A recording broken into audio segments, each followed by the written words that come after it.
it's Chi Chi here with the Real Housewives of Potomac review. So we start off, everybody arrives at home. Everybody, Wendy tells everyone time for dinner and tells them they take a nap before dinner comes. So the bandits are back in the house. Wonder why. I guess it was probably too far for them to go back to the hotel. I don't know, but they don't make no sense because if you're back in the house and you just spent one night off, you look crazy. A mess. Chef is here to set up the dinner. Mia and G call Ashley tight ass. Bria and Karen walking with their hats. Let's see. Eddie is so sweet. Like when they were getting ready for dinner, I was just like, ooh, this is a good husband. Like when you got a good one, for real, for real. Especially when you think about the fact that he basically denounced his whole family, which we still need to know what that story is about. So the dinner looks super pretty, super like upscale. Even Mia comments it like, wow, this is the fanciest crab bowl I've ever seen. Everyone is kind of like making toast, getting along. Then someone asked Eddie about his relationship with his mom. He says his mom reached out recently, asked about the family. Ascali is super spiritual. She's like she prays kind of over the family for healing, which, it's a good thing. And I really hope that during the series of this Housewives of Potomac, the mom kind of searches herself and makes peace. Because especially if she didn't make peace in 2020 when people were dying like flies, and she's hardcore. And I wonder what the problem is. I really wonder. But it is what it is. So leave it to Giselle bringing up the bus ride, talking about, well, you didn't let Ashley sleep. And G, you could tell he's trying to kind of dead the whole conversation by saying, what are you talking about? Like which bus ride, which corner and everything. Like you could tell he was joking. Then Ashley being nasty talks about, oh, do you have amnesia or do you have Alzheimer's? I'm like, where did that come from? You're married to an old man too, so for you to even use that as something, especially for such a real and depressing disease, like girl, don't wish that on anybody. So Mia is obviously offended, like girl, you're married to an old man. How dare you come with like for my husband like that? Like that is so irresponsible. Ashley tries to defend it. She's like, well, I'd have said that to you too. No, you wouldn't, because you said it because he's older. That's why you said that. And Mia shuts that thing down, like, no, don't speak to my man like that. She's like, just let her be. She's like, well, I apologize for you feeling bad, but I meant what I said. Like, what I said wasn't bad, which it wasn't. Ashley overreacted. So Ashley is still kind of going off and being kind of snarky. And Mia's like, where's your husband? And Ashley kind of like pauses. She's like, home with my children. And Mia's like, girl, you sure? And you could tell Ashley wasn't sure at that very moment, but she kept a good face on. And Candace is like enjoying the whole thing, like fight, get her, Mia. And she don't even like Mia, talking about Mia is a big bitch to kind of mess with. I'm like, must you always talk about this woman's size? Like everyone is all pint size, Candace. Like, girl, bye. Then Mia is like, maybe Ashley needs a big sausage in her. A big black one, not just anyone. Anyway, she's like, well, why don't you come on a trip if you're so tired? Stay your butt at home. And I agree.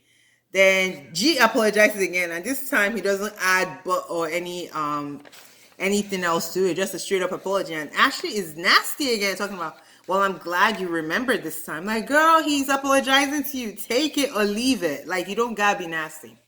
But that's Ashley for you. Before Candace came along, everyone knew how nasty Ashley was. I mean, accusing her friend of drunk driving and part of why she lost her baby. Like, that's when I knew Ashley was not shit. And you could tell. Then Wendy, Karen, and Eddie come by. Karen jumps out of cake, which breaks the tension, thank God. Then Garcelle. Giselle is giving suggestions like, why is Karen not naked? She'd have been naked and jumped. I'm like, girl, you barely look sexy. At least Karen is like celebrating the 25-year marriage, which, you haven't been able to do. I'm not downing her because men ain't shit sometimes. So I can't expect her to say something that is so toxic, especially having female children. And Karen is like, girl, I don't want to be naked. G is like already kind of sexually harassing me, so I don't want to tempt him. Then we get back to Potomac. The ladies leave Chesapeake Bay, and Karen sends her butterfly invites. And on Watch What Happens Live, People were like, girl, you sent some dead butterflies. That was kind of upset. She's like, no, the temperature was reduced, so they were sleeping. I'm like, Karen, what? But she's cute though. Then we find out Mia's mom messed up. I was like, man, I was really hoping this relationship was back on, the pathway to resuscitation. And now it's dead on arrival once again. And I'm just like, this is bad. Apparently, G and Mia's mom got into it. She was kind of freaking out about watching the kids. I guess they were probably doing what kids do, like demanding for things or not listening and things like that. And she got worked up. And I was thinking, doesn't she live with a daughter with children? Like, I feel like Mia said that earlier, but I gotta look back. So I'm like, why would she be freaking out because her grandkids are being kids? I don't get that. Apparently, Mia and G tried to celebrate their 8-year anniversary and they couldn't do it because the mom kept calling and asking what to feed them, what to do, and things like that. So basically, their relationship is fractured again. Then we see Giselle and the daughters going to look for landscaping. Giselle's choices are bad once again. Even the daughters are like, we don't like that. Don't you want like flowers or something colorful? So they don't agree with her style. Then they share their house talking about, yeah, the house used to be a shack. I feel like it's still shack-like, but I guess it is an upgrade with all the additions. Then they bring up her being like alone, talking about we don't want you to die alone, we want you to find someone. And they're like, you're lonely. I was like, damn. Like, this is not even the women reading her, it's a girl. Now, the women are going to take that and use against her, which I'm just like, well. Then they tell her they can't look up to either parent, either her or the husband, that they don't really have a good example of what a family looks like as far as like husband and wife being together because they don't remember their mom and dad being together. I was like, damn. Then they say she's very cold and basically it's kind of hard for even them to reach out to her, which kind of sucks because you could tell her daughters are well brought up. Whether it was her that did it or God, I don't know. But her daughters are well spoken, well brought up. Their thoughts are complete, quite intelligent girls. So she did do some good stuff. Like, we're going to give her that. But it's a hard pill when your kids are saying you're cold. You have to be really icy for them to even say that. Because you could be cold to people outside the house, but inside the house, they shouldn't feel that chill, I feel. But it is what it is. Then Ashley goes to therapy. She's talking about her lackluster sex life and that she's not cleared even after 6 weeks. And that Michael is not even accepting her advances towards him, saying that he doesn't need it. BS. We all know he's probably getting it from outside. Anyway, then she says, well, she just has to trust that he doesn't need it and kind of move on. I feel like Ashley just, this is a contractual relationship. She can't leave Michael because Michael is basically her bread and butter. Like Real Housewives of Potomac pays, but they basically live in an expensive high-rise apartment in penthouse. That is a lot of money. And we find out today that he owns some other like high-end properties. So Ashley's not going anywhere. I think she'll tolerate whatever Michael does at this point. She's just gonna wait till she could cash out because I feel like if she leaves now, she feels like Michael has stuff against her that she's not gonna make as much money from the breakup. But we'll see. Then Wendy is at the Onyi photo shoot for her home essentials, starting with a candle. And she tells us basically Eddie took over everything, business plan, because she wasn't making sense. And I don't blame him. He's like, girl, don't come sink our money into it. Then she says that she wants to name the candles after her mom and her daughter. Then the mom starts kind of questioning the photographer. I love that he used an African and it seems like probably a Nigerian to do the photo shoot. Like, oh, you went to school just for photography. I felt that she was being a bit condescending because she's like, really? That's what you paid to go to school for? And he's like, no, I'm an engineer as well, but, I'm doing this. Everyone has a side hustle these days. So Wendy and mom talk about, mom is like, are you not happy you're a doctor? Asking Wendy at this point. Because I think Wendy peeped her questioning the guy and she didn't really like it. And Wendy is like, well, I did it to make you happy. And Wendy is kind of reflecting in the confessionals. Maybe if I followed my own path, I would have achieved things I wanted to achieve myself. So her mom and her kind of argue about parenting styles. I'm Nigerian. I totally get it. It's kind of like your parents are always right. You never spoke back to your parents. Like, it was not until I moved to America that I found kind of like a voice. Like, prior to that, I had no voice. I just went to school. They didn't tell me what to become, but but you never really went against your parents. And that's just typical Nigerian, most Nigerian parent-children relationship. Wendy tells her mom that she never apologizes, that she apologized to her son recently because she was wrong. And the mom is like, no, I definitely apologize because you guys were latchkey kids. I apologize for leaving you in the house by yourself. Wendy does not really agree with this. Then the mom gets up. She's like, I'm going to call myself an Uber. Like, you're annoying me right now. And Wendy's like, girl, you need to chill. I don't know if she left or not because the scene kind of goes out.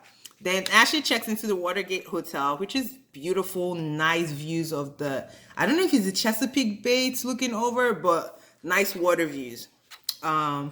She lights up Karen's candles, which I liked. Like she was, putting Karen's candles kind of out there.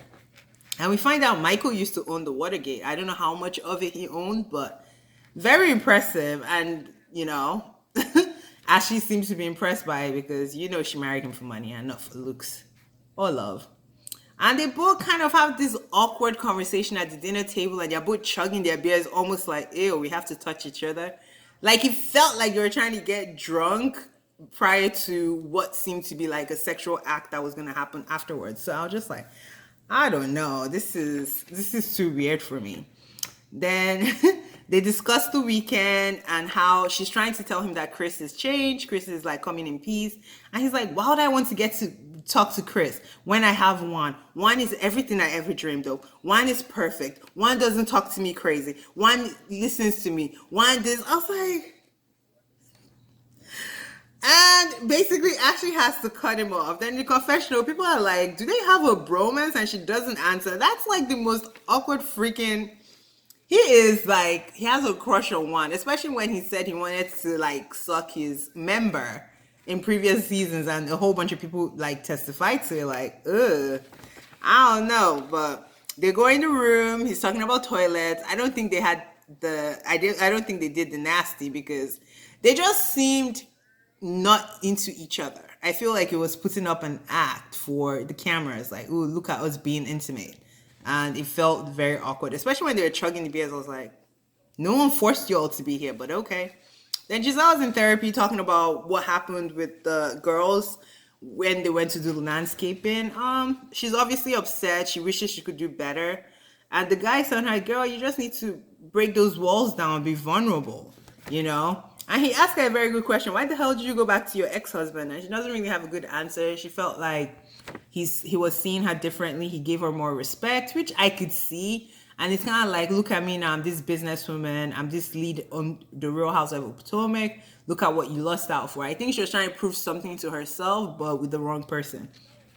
So she just says she needs to be more vulnerable. She realizes she's not communicating correctly with the girls, especially with the feelings that they have. And the episode goes off, and next week is the finale. So I can't wait for that. The men come together. Michael gets to sit next to his BFF, and I'm just like, bruh.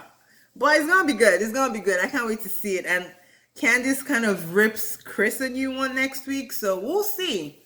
But that was it for the Real Housewives of Potomac. Thank you. Like, subscribe.